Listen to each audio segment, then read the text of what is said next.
Hello students, today we will discuss animal husbandry.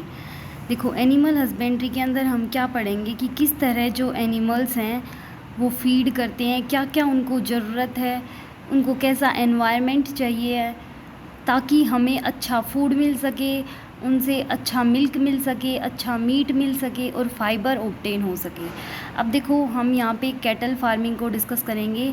इसके अंदर दो तरह के एनिमल्स इंक्लूड हैं, मिल्च एनिमल्स और ड्रॉट एनिमल्स। मिल्च एनिमल्स वो होते हैं जो हमें मिल्क प्रोडक्शन में हेल्प करते हैं, हमें मिल्क प्रोडक्ट्स देते हैं, जैसे इनको हम डेयरी एनिमल्स बोलते हैं और ये फीमेल ही होती हैं। ड्रॉट एनिमल्स के अंदर मेल और फीमेल दोनों इंक्लूड होते हैं। ये हेल्प करते हैं फॉर्म लेबर के अंदर। इसके अंदर इंक्लूड होता है टीलिंग करना, इरिगेशन और कार्टिंग। टीलिंग का मतलब होता है कि हम मिट्टी को इस तरह बनाएं कि उसके अंदर से हवा पास हो जाए, मॉइस्चर बन सके उसके अंदर। आगे इरिगेशन क्या होता है, सिंचाई करना। और कार्टिंग मतलब होता है जैसे ट्रैक्टर वगैरह की हेल्प से हम सोयल को अच्छी फर्टिलिटी प्रोवाइड करवाएं। आगे देखो, इंडिजीनियस कैटल की 2 कैटेगरीज होती हैं, बोस इंडिकस और बोस बुबेलीज। इंडिजीनियस का मतलब होता है इंडियन कैटल की 2 कैटेगरी हैं, बोस इंडिकस और बोस बुबेलीज।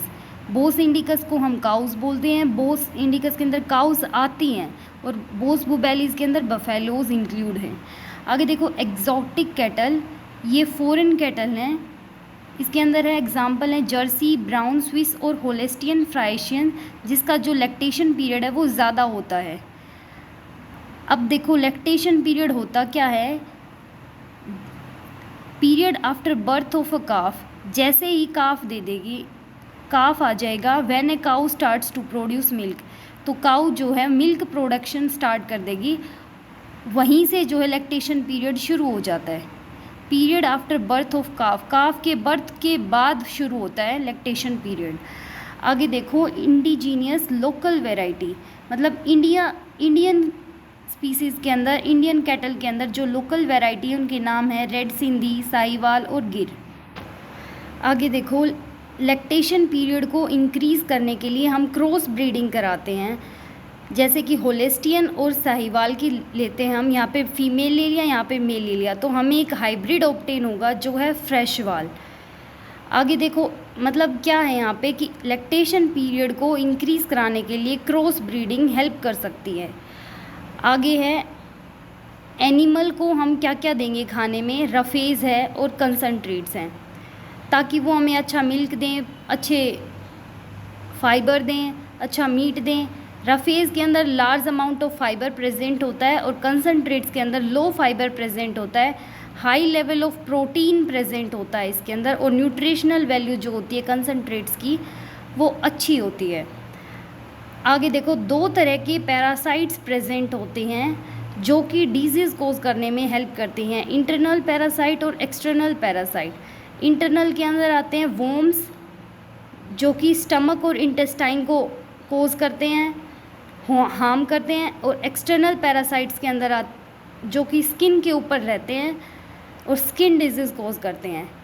लीवर को डैमेज करता है फ्लूट, जो कि एक पैरासाइट है, जो कि इंटरनल पैरासाइट कहेंगे हम, क्योंकि वो लीवर को डैमेज कर रहा है।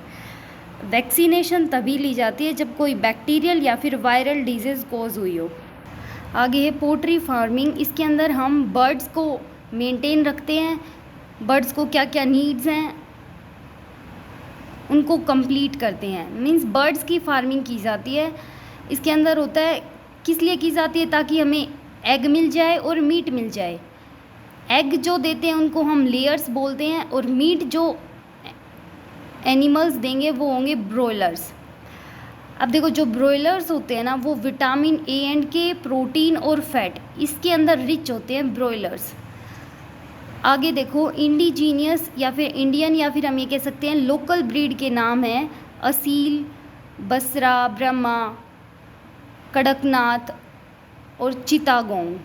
आगे एग्जॉटिक ब्रीड जो कि फॉरेन ब्रीड्स हैं, ये लोकल ब्रीड कह सकते हैं, इंडियन ब्रीड बोल सकते हैं हम इनको। लेग हॉर्न, देखो इनके नाम भी वैसे ही हैं फॉरेन जैसे, लेग हॉर्न है, ब्लैक मिनोका है, रोंडे आइलैंड रेड है, प्लायमाउथ है। आगे देखो, कि क्रॉस ब्रीडिंग कराने के लिए क्या क्या कंडीशंस नेसेसरी हैं, quantity and quality of chicks, कि किस तरह की और कितनी अमाउंट में हमारे पास चिक्स प्रेजेंट हैं, dwarf broiler parents for more chick production, जो ड्वार्फ ब्रॉयलर पेरेंट्स हैं, ब्रॉयलर जो है वो ड्वार्फ होने चाहिए ताकि चिक का प्रोडक्शन वो है वो ज़्यादा हो जाए, हाई टेम्परेचर को वो अडप्ट कर पाएँ और लो मेंटेनेंस में काम चल जाए, मिनिमम फीडिंग की रिक्वायरमेंट हो। हम इस तरह से क्रॉस ब्रीडिंग के जो मेंबर हैं उनको चूज़ कर सकते हैं। आगे है फ़िश प्रोडक्शन। फ़िश जो है वो हमें maximum amount of protein provide करती हैं। आगे देखो, फिन्ड फ़िश और सेल फिश, दो तरह की फ़िश हैं। ये जो दोनों तरह की फ़िश हैं इनकी हाई इकोनॉमिक वैल्यू होती है और ये मैरीन फिशरी हैं। मैरीन का मतलब है ये सॉल्ट वाटर के अंदर प्रेजेंट होती है, सी के अंदर प्रेजेंट होती है, फिन्ड फ़िश और सेल फिश। फिन्ड फिश के एग्जांपल हैं म्यूलेट्स, बेटकी, पीरल और स्पॉट। सेल फिश है प्रॉन्स एंड मोलस्कस, ऑयस्टर्स, जो कि हेल्प करती हैं कल्टीवेट करने में पीरल्स को। ये देखो, ये वाटर की हेल्प से हम फ़िश की ऑब्टेनिंग कर रहे हैं यहाँ पे। और यहाँ पे है देखो, 2 ways of obtaining fish, natural और कल्चरल फिशरी। नेचुरल में जिस तरह हम नॉर्मल कैप्चर करते हैं फ़िश को फिशिंग नेट की हेल्प से, इको साउंडर की हेल्प से, साउंड भेज दी, हमें पता लग गया, साउंड ट्रैवल करके आएगी हमारे पास, ऑब्स्टेकल आ गया, हम डिस्टेंस चेक कर लेंगे, उस हिसाब से हम नेचुरल वे से इको साउंडर की हेल्प से जो है फ़िश को कैच कर सकते हैं। और कल्चर फिशरी का मतलब कंट्रोल्ड कंडीशंस के हेल्प से जो है हम फिशरी को ऑब्टेन करेंगे। और हमें यहाँ पे पता होगा कि हम किस तरह की फिशरी को चाह रहे हैं, हमें किस काइंड की फिशरी जो है वो ऑब्टेन होंगी। अब इसको हम बोलते हैं कल्चर फिशरी। यहाँ पे कंट्रोल्ड कंडीशंस होती हैं। यहाँ पे हमें ये नहीं पता होता, हम फ़िश का फिशिंग नेट डालते हैं, किसी भी तरह की फ़िश निकल के आ जाती है। लेकिन यहाँ पे क्या होता है कि हमें पता होता है कि हम किस तरह की फिशरी का कल्चर करा रहे हैं। तो कंट्रोल कंडीशंस प्रेजेंट होती हैं कल्चर फिशरी के अंदर। On the basis of water, marine fishery और इनलैंड फिशरी। मैरीन फिशरी वो होती हैं जो सलाइन वाटर, सी वाटर के अंदर प्रेजेंट होती हैं। इनलैंड फिशरी जो कि फ्रेश वाटर के अंदर प्रेजेंट होती हैं, जैसे लेक है, रिवर है, पॉन्ड है।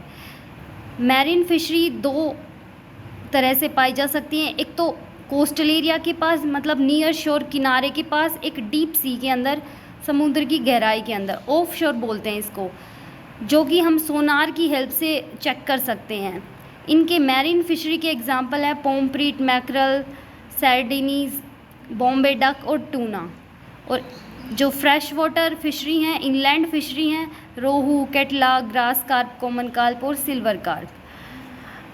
अब हम यहाँ पे कल्चर फिशरी के बारे में डिस्कस करेंगे, जो कि कंट्रोल कंडीशंस के हेल्प से जो है कल्टीवेटेड की जाती हैं। सबसे पहले है मैरी कल्चर, जो कि मैरीन वाटर की हेल्प से जो है कल्चर की जाएंगी। एक्वा कल्चर, जो कि फ्रेश वाटर की हेल्प से, जिसके अंदर जैसे आर्टिफिशियल पॉन्ड बना के हम फिश को कल्चर करवा सकते हैं वहाँ पे। इंटीग्रेटेड फिश कल्चर में अंदर क्या होता है, जैसे राइस होता है, राइस को मैक्सिमम अमाउंट ऑफ वाटर चाहिए होता है। अब फिशेस को भी पानी चाहिए होता है, तो हम जैसे ही राइस उगाएंगे उसके साथ साथ फिश कल्चर भी करा देंगे साथ। तो ये इंटीग्रेटेड मतलब एक साथ दोनों काम चल रहे हैं यहाँ पे। आगे कंपोजिट फिश कल्चर, यहाँ पे मोर यील्ड ऑब्टेन कराने के लिए वैरायटीज़ ऑफ फिश को ग्रो किया जाता है। और यहाँ पे मैक्सिमम अमाउंट ऑफ यील्ड जो है हमें ऑब्टेन होती है। यील्ड का मतलब है कि मैक्सिमम नंबर ऑफ जो फ़िश हैं वो ऑब्टेन होंगी हमें यहाँ पे। अब देखो 3 तरीके से डिवाइड किया गया है कल्चर फिशरी के अंदर, टॉप, मिच और बीनीथ। जो फिशेस टॉप पे रहती हैं उनको सरफेस पे प्रेजेंट है, उनको सरफेस फीडर बोलते हैं। मिड पे प्रेजेंट है उनको मिडल फीडर्स बोलते हैं। और जो बीच में प्रेजेंट है उनको बोलते हैं एक्वेटिक प्लांट फीडर्स। सॉरी, जो बॉटम में प्रेजेंट है उनको बोलते हैं एक्वेटिक प्लांट फीडर्स। टॉप पे जो प्रेजेंट है कैटला और सिल्वर कार्प, जो कि फ्रेश वाटर के अंदर प्रेजेंट होती हैं। ये है मिडल कॉलम, जो कि मिड में प्रेजेंट होती हैं रोहू और ग्रास कार्प। आगे बीनीथ जो कि बॉटम में प्रेजेंट होती हैं, ये एक्वेटिक प्लांट्स को फीड करती हैं। मार्जिनल है, कॉमन कार्प है। कॉमन कार्प जो कि एग्जाम्पल है इनलैंड फिशरी का, जो कि फ्रेश वाटर के अंदर पाई जाती है। एपीकल्चर बोलते हैं जिसके अंदर हम बीज को रखते हैं, मींस बी की कीपिंग की जाती है, वहाँ पे एपीकल्चर बोलेंगे। यहाँ पे हमें प्रोडक्शन ऑफ हनी और वैक्स ऑब्टेन होगा। एपेरी मतलब क्या होता है, ऐसा प्लेस जहाँ पे सिस्टमेटिक मैनर से मधुमक्खियों को रखा जाता है, बीज को रखा जाता है, ताकि हमें मैक्सिमम अमाउंट ऑफ पोलन और नेक्टर कलेक्ट हो जाए, ताकि हमें मैक्सिमम अमाउंट ऑफ हनी मिल सके। कुछ बॉक्स लाइक स्ट्रक्चर होते हैं, उनके अंदर हनीज़ को रखा जाता है, उसको हम बोलते हैं एपेरी। आगे देखो, बीज फॉर प्रोडक्शन इंक्लूड्स, कौन कौन सी बीज हैं जो कि प्रोडक्शन में इंक्लूड करती हैं। इंडियन बी है, रॉक बी है, लिटिल बी है, द इटालियन बी है। सबसे मोर जो प्रोडक्शन में हेल्प करती है ये है Apis mellifera the Italian B. ये इम्पोर्टेंट है, क्यों है, ये ज़्यादा यूज़ में होती है, इसके पास हनी कलेक्ट करने की ज़्यादा कैपेसिटी होती है, ये जल्दी से जल्दी रिप्रोड्यूस कर सकती है, इसका जेंटलनेस इन नेचर है। इसका मतलब जैसे डंक मारती है तो तरीके से मारेगी, ये नहीं है एकदम से मार दिया कि इंसान को ज़्यादा लगे, उसको ज़्यादा चोट पहुँचे। जेंटलनेस तरीके से काम करती है। Stay in behave for long time, लंबे समय तक अपने बिहाइव छत्ते में रहती है, ताकि ज़्यादा से ज़्यादा रिप्रोड्यूस कर पाए और हनी को बना सके। आगे देखो, हनी एक्सट्रैक्टर होता है जो हनी को प्योरीफाई करता है, ये एक तरह की मशीन है। क्वालिटी जो है हनी की किसके ऊपर डिपेंड करेगी, पास्चुरेज के ऊपर, कि किस तरह की वहाँ पे अवेबिलिटी है वेजिटेशन की, किस तरह के वहाँ पे प्लांट उगाए गए हैं, किस तरह का फ्लोरा है, कितना अमाउंट ऑफ नेक्टर जो है वो कलेक्ट कर सकते हैं। वेजिटेशन का मतलब क्या हो गया वहाँ पे, कि क्या एनवायरनमेंट है वहाँ पे, क्या सराउंडिंग है, किस तरह की वेजिटेशन है सराउंडिंग में, उसी के ऊपर डिपेंड करेगा कि किस तरह की क्वालिटी ऑफ हनी जो है वो हमें ऑब्टेन होगी। Thank you.